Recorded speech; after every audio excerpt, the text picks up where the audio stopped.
Hello,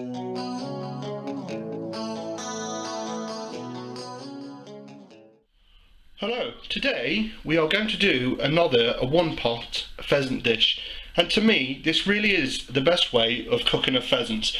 I mean, you can roast them, but sometimes they have a tendency to dry out, so I personally think if you put a bit of liquid in and just slowly braise them with whatever you want to put in, it's a cracking way of cooking your pheasants. I mean, this is the third video I've done of cooking pheasants in the pot. I did one with pearl barley and mushrooms. I did one with cream and pimenton, you know, and they were both fantastic, but I think I've saved the best till last, because this one is braised pheasant with cabbage, bacon and garlic. To me, cabbage and bacon, it's a fantastic combination. I mean, I sometimes have that as a meal in itself. You know, you fry a bit of your bacon, then you shred your lettuce with your garlic, put it in, fry it off, wilt it down, and it's fantastic. So to put it in a pot with some white wine, some chicken stock and then the lovely pheasant, it is just a match made in heaven. So what we're going to do, I'm going to move the camera over onto the pot over there, and we're going to start gently sweating down this fantastic, I've got about 4 slices of streaky bacon just cut up to nice thick chunks. We'll get that frying off gently, releasing the oils. Right, so what I'm doing, I've got 25 grams of unsalted butter, and I'm going to put that in. Now you might have just heard me call this cabbage a lettuce. It's not a lettuce, it's a cabbage. Pay attention, because there's going to be a quiz after. I do know what I'm doing, honest. So we're just going to let that butter melt, and again, we don't want it to burn, and the way to stop that is just to add a little bit of olive oil, because that has a higher burning temperature than the butter. So once that's melted, starting to brown, what the French call a beurre noisette, we can get our bacon in, start releasing those oils, and we can get on with the cooking. Now what I do, this is a very English way of doing pheasant. Like I said earlier, if you roast them they can dry out. So what I like to do is, obviously what I've done in all my other videos, we season it and we brown it in the pot then, because if you were to cook this like a chicken, you know, when you get the crisp skin, it would dry out. So we tend to put the colour on in England first, and then we can reduce the cooking time in the pot. So I'm going to put that there. This butter's starting to go nice. So what I'll do, I'm going to whack in my bacon. And all we're going to do is let that cook slowly, let it colour, let it release all its flavour and any fat. I mean, I would have liked a bit more fat on my bacon, don't get me wrong, but hey ho, you can't have it all. So we'll get that frying off. So you can see in there that my bacon is browned up nicely, so I'm just going to take it out and put it in this dish. And what you're left with there is that butter that's took on all the flavour of this lovely bacon, and you've got all the residue that's left on the bacon on the bottom. It's not burnt, that's all flavour, that's all meat. So I can show you in there.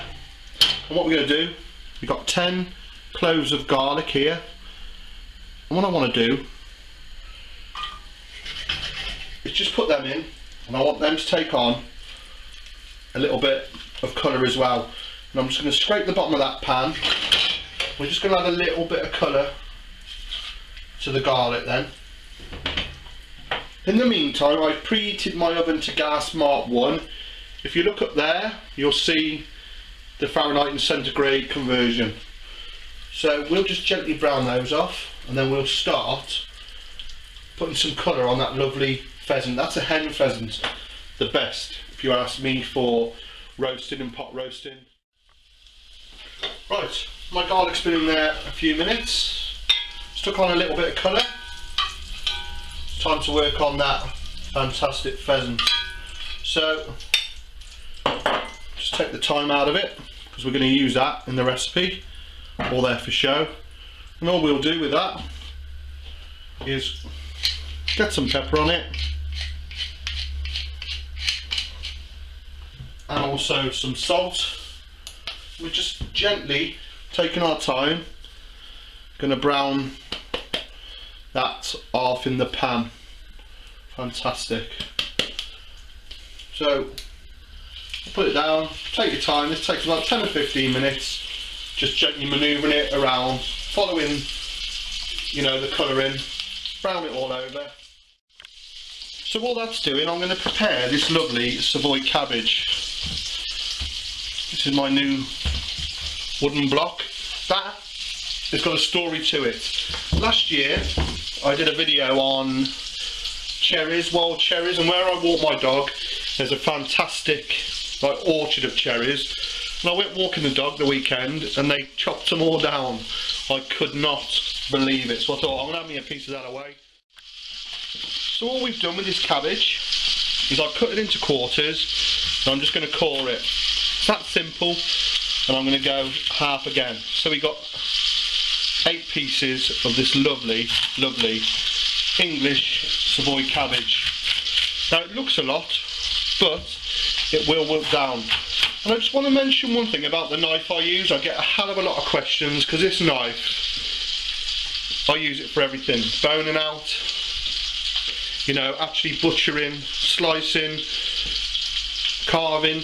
And this is a Victorinox 6-inch boning knife. These, you buy these once, they're that good. I swear by them, they're bulletproof. These have been the knife of the butchery trade for as long as I can remember. You know, I mean, this is my original knife from 1990. I won that when I won the Butcher of the Year competition. I won a set of them, and it's still in amazing condition.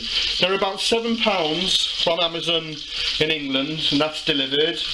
And they're about $22 delivered in the US, and they are brilliant, and they most probably will outlast you.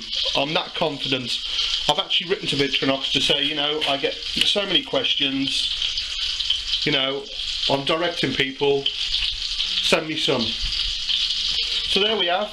I've cut that into 8, and that's ready to go in once that pheasant, which is browning nicely over there, is done. So there's my pheasant brown, as you can see. Took on a bit of colour, that's lovely. So what I'm going to do is I'm going to tip the residual oil out of that pan now. So we don't want that. And what you're left in there, all those brown caramelised bits of meat, it's all flavour. So I'm going to add some wine to that. I've got 100ml of dry white wine, and like my other video, we're just gently gathering up all those lovely caramelised pieces of meat, bacon, you know, building up those flavours, adding layers. And then what I'm going to do, I'm going to add in my stock, 100ml of chicken stock,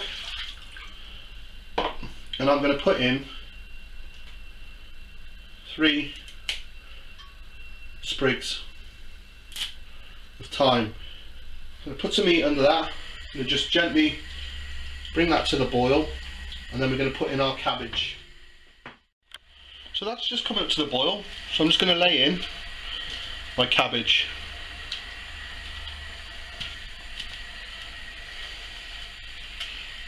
I'm actually going to use 5 pieces of that cabbage actually, and just let that just gently wilt down then and lose its stiffness.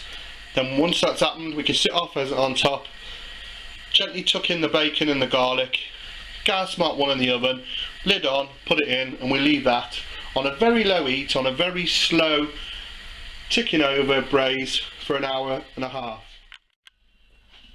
If you have a look in there, it's just starting to soften up. So what I'm going to do, I'm just going to get my garlic in there now, get all those flavours going. I'll tell you what, if someone was to invent smell-o-vision,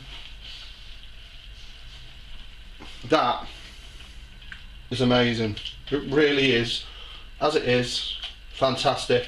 And that's just your white wine, your garlic, your cabbage, your thyme, and your chicken stock.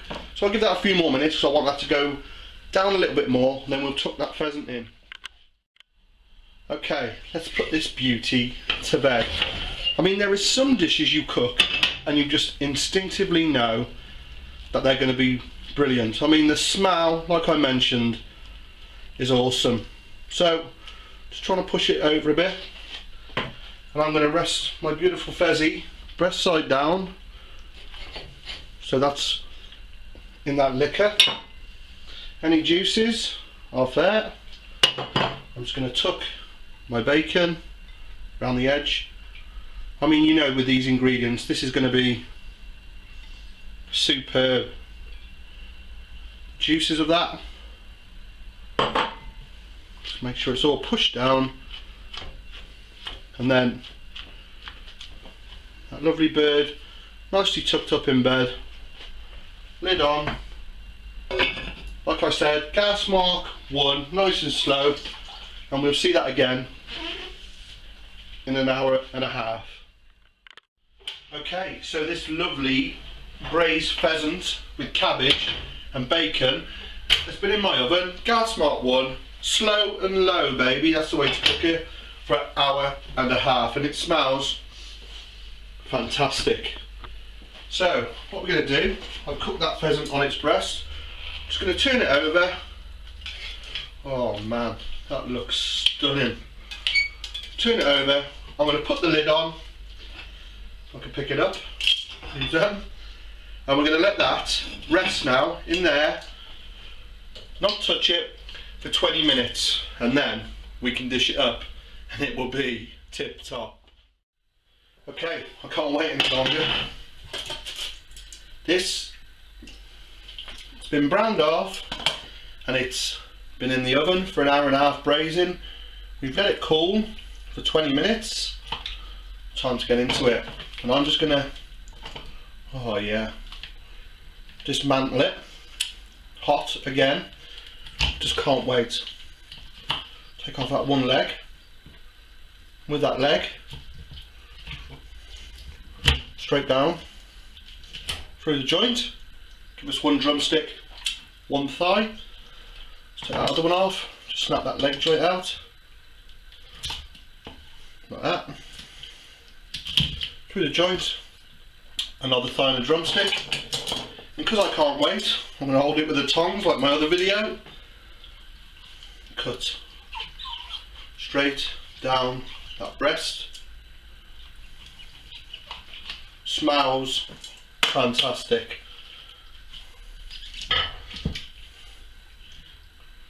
Just take that off.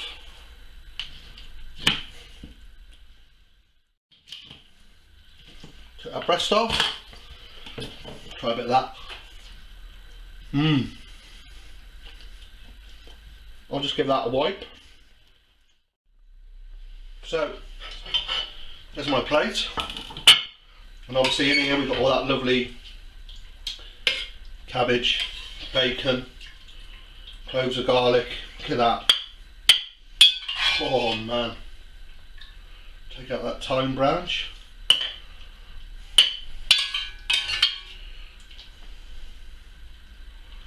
I think we'll rest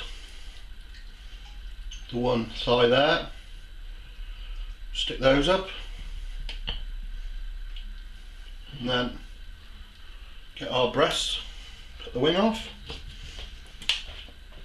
and then just slice it through.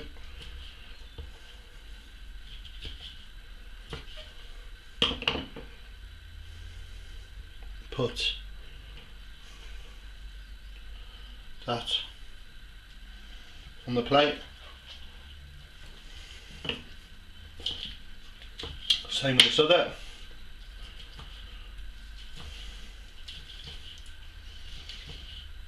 And all you've got to do, just take that to your table, plonk it on, get some crusty bread, and get stuck in.